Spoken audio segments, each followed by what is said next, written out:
Hello नमस्ते, जय श्री राम।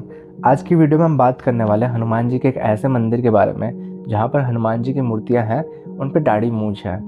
ये भारत का इकलौता ऐसा मंदिर है जहाँ पे हनुमान जी दाढ़ी मूंछ के रूप में प्रेजेंट है। यहाँ पर कोई वीआईपी दर्शन नहीं होता, कोई एक्स्ट्रा पैसे नहीं ले जाते आपसे दर्शन करवाने के लिए, और कोई स्पेशल पूजा नहीं होती। यहाँ पर हनुमान जी क्यों आए? सिर्फ अपने एक भक्त को दिए हुए वचन के लिए। यहाँ पर हनुमान जी खुद नहीं आए, बल्कि कुछ टाइम बाद अपनी माता अंजनी जी को भी बुला लिया था। मंदिर हनुमान जी का है, पर इसके जो इनिशियल में जब मंदिर बना था तो कारीगर जो थे वो मुसलमान थे। यहाँ पे जो आरती होती है उसमें सिर्फ इंसान ही नहीं बल्कि पक्षी भी शामिल होते हैं। मैं बात कर रहा हूँ चूरू में सालासर मंदिर के बारे में। वीडियो को 3 पार्ट्स में कवर करेंगे, इंट्रो, टेम्पल हिस्ट्री और प्रेजेंट डे। ठीक है, इंट्रो लगभग हो चुका है, चलो थोड़ा सा बचा है, मैं कवर कर देता हूँ। तो हनुमान जी का एक रूप है बालाजी, और मुख्यतः बालाजी 2 जगह प्रेजेंट है, एक मेहंदीपुर में, दूसरा सालासर में। मेहंदीपुर में जो है वो शक्ति रूप में है, और सालासर में जो है वो भक्ति रूप में है। मैं आगे बढ़ूँ ना, उससे पहले कुछ चीज़ें आपको क्लियर होनी चाहिए। तो मैं कुछ नाम बता रहा हूँ, उनको ध्यान में रखना। सीकर, चूरू, नागौर, तीनों जिले हैं राजस्थान के। ठीक है, सीकर, चूरू और नागौर, यहाँ पे ही सब कुछ है। आगे है मोहनदास और पंडित पन्नालाल। मोहनदास जी जो थे वो हनुमान जी के भक्त थे, और पंडित पन्नालाल जो थे वो माता अंजनी जी के भक्त थे। ठीक है, दूसरे पार्ट पे आते हैं, टेम्पल हिस्ट्री पे। हनुमान जी के एक बहुत बड़े भक्त थे जिनका नाम था मोहनदास। मैंने पहले क्लियर कर दिया आपको। मोहनदास जी जो थे वो सीकर के थे। सीकर एक जिला राजस्थान का, ये भी क्लियर कर दिया। अब इनकी बहन थी, उनका नाम था कानी। इनकी बहन की शादी हुई थी चूरू जिले के सालासर नाम की जगह पे। अब शादी के बाद जैसे ही मोहनदास जी की बहन को पहली संतान होती है, उसके कुछ टाइम बाद उनका हस्बैंड ख़त्म हो जाते हैं। तो मोहनदास जी उनको सहारा देने के लिए सालासर आके रहने लग जाते हैं। बाद में फ्यूचर में आगे चल के ये जो इनका पहला पुत्र था, यही मंदिर का पहला पंडित बनता है। मोहनदास जी ने हनुमान जी की तपस्या करी, और इनको सपने में हनुमान जी ने दर्शन दिए, तो इन्होंने उनसे प्रकट होने का वचन मांग लिया, और हनुमान जी उस पर एग्री भी हो गए थे। उसके बाद अब 1811 में आ जाओ। 1811 में राजस्थान के नागौर ज़िले में आसोटा नाम का एक गांव था। वहाँ पर एक जाट था, किसान था, वो हल जोत रहा था। हल की नोक पर अचानक से कुछ पत्थर के टकराने की आवाज़ आई। वहाँ पर जाट ने खोद के देखा तो वहाँ पर एक पत्थर था। पत्थर को जाट ने अपनी गोद में लिया और अपने अंगोछे से साफ़ किया। तो जैसे उसने साफ़ किया तो उसको पत्थर में बालाजी की छवि दिखाई देने लगी। उसी टाइम पे संयोग ये बना कि जाट की जो वाइफ थी वो खाना लेके आ गई, तो वो खाने में बाजरे का चूरमा बना के लेके आई थी। उसी टाइम जाट जो है वो बाजरे के चूरमे का भोग सबसे पहले बालाजी की मूर्ति को लगाता है और उसे पेड़ की छाया में रख देता है। ये सारी चीज़ें इंटरकनेक्टेड है। आज सालासर में बाजरे का जो चूरमा है उसका भोग क्यों लगता है? यहीं से लगता है, क्योंकि पहला भोग जो लगा था मूर्ति प्रकट होने के बाद वो बाजरे का ही लगा था। और ठीक है, तो वो मूर्ति को पेड़ की छाया में रख के अपने काम में लग गए। ये बात धीरे धीरे सारे गांव में फैल गई, और गांव का जो ठाकुर था जिसका नाम था ठाकुर चंपावत, वो आया और मूर्ति को अपनी हवेली लेके चला गया। हवेली लेके चला गया। रात को हनुमान जी आ गए सपने में। हाँ भाई ठाकुर साहब, रात को सपने में आए और बोलते हैं मेरी मूर्ति जो है उसको सालासर भेज दो, आगे सब मोहनदास देख लेगा। उधर मोहनदास जी को सपना आया कि मैं आसोटा से आ रहा हूँ, बैलगाड़ी में आ रहा हूँ, और जब बैलगाड़ी सालासर पहुँच जाए तो बैलगाड़ी को कोई मत छेड़ना, उसको छोड़ देना, जहाँ बैलगाड़ी रुक जाए वहीं मेरी स्थापना कर देना। उधर से ठाकुर जी बैलगाड़ी सजा के उसमें मूर्ति की स्थापना करके और सालासर की ओर निकल गए। आगे मोहनदास जी मिल गए इनको, और सालासर में जैसे ही ये पहुँचे इन्होंने गाड़ी को छोड़ दिया, और जैसे ही जहाँ पे बैलगाड़ी रुकी इन्होंने वहीं पे मूर्ति की स्थापना कर दी। अच्छा, मूर्ति दाढ़ी और मूंछ के रूप में इसलिए है क्योंकि मोहनदास जी को जब पहली बार सपना आया था हनुमान जी का, उस टाइम पे हनुमान जी ने जब इनको दर्शन दिए थे तो वो दाढ़ी और मूंछ में थे, इसलिए मूर्ति पे भी दाढ़ी और मूंछ है।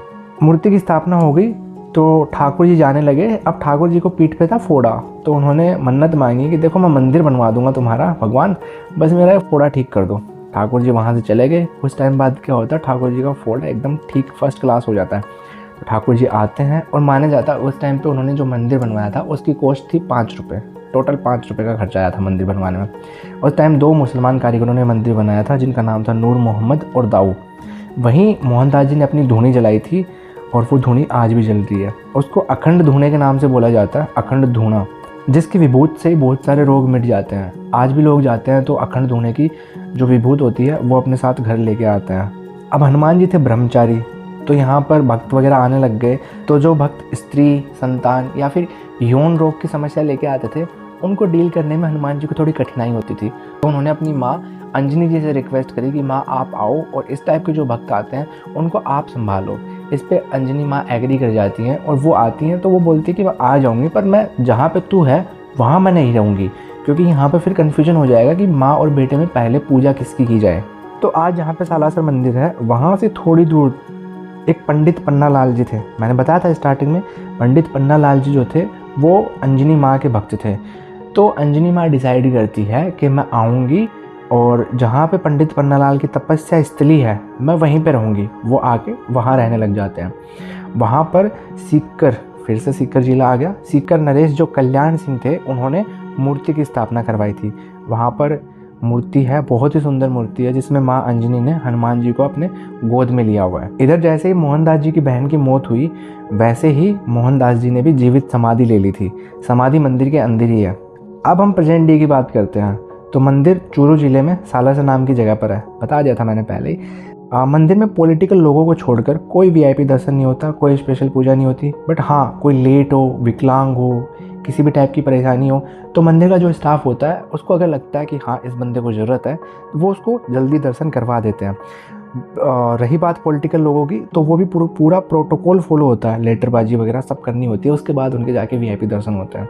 मंदिर के अंदर घुसते ही दोनों साइड में शीशे में वो गाड़ी रखी है जिसमें हनुमान जी की मूर्ति को यहाँ पे लाया गया था। अंदर थोड़ा और चलने पर अखंड धूना है जिसकी जोत से आरती की जाती है। आरती दिन में 3 बार होती है, सुबह 6 बजे, शाम को 7 बजे और रात को 10 बजे।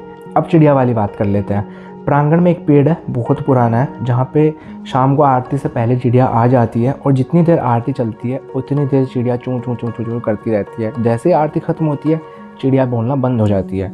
सुबह 4 बजे जैसे ही पंडित जी जागते हैं मंदिर के, वैसे ही चिड़िया फिर से बोलना स्टार्ट कर देती है और जैसे ही आरती खत्म होती है सुबह की, चिड़िया चहकना बंद कर देती है और वहाँ से चली जाती है। यहाँ पर मनोकामना पूर्ति के लिए नारियल बांधे जाते हैं पेड़ के ऊपर।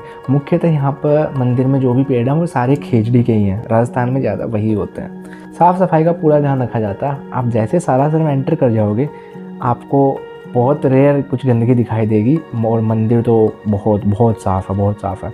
यहाँ पर हनुमान सेवा समिति है जो धर्मशाला, खाना, मेडिकल असिस्टेंस, व्हीलचेयर सब कुछ प्रोवाइड करती है। आपको बहुत ध्यान रखा जाता है आपका। साल में यहाँ पर 2 बार मेला लगता है, आसोज की पूर्णिमा और चैत्र की पूर्णिमा। जब मेला लगता है तो लाइन जो लगती है यहाँ पर दर्शन के लिए अप टू 9 किलोमीटर तक ये लाइन लग जाती है, घूम घूम के।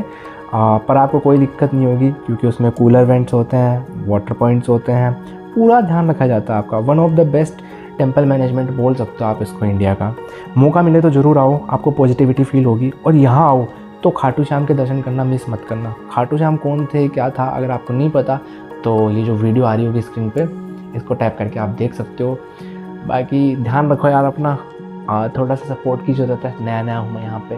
वीडियो को लाइक कर देना, बाकी और जो तुम्हारी मर्ज़ी। मिलते हैं अगली वीडियो में, तब तक अपना और अपने परिवार का ध्यान रखो। जय जय श्री राम।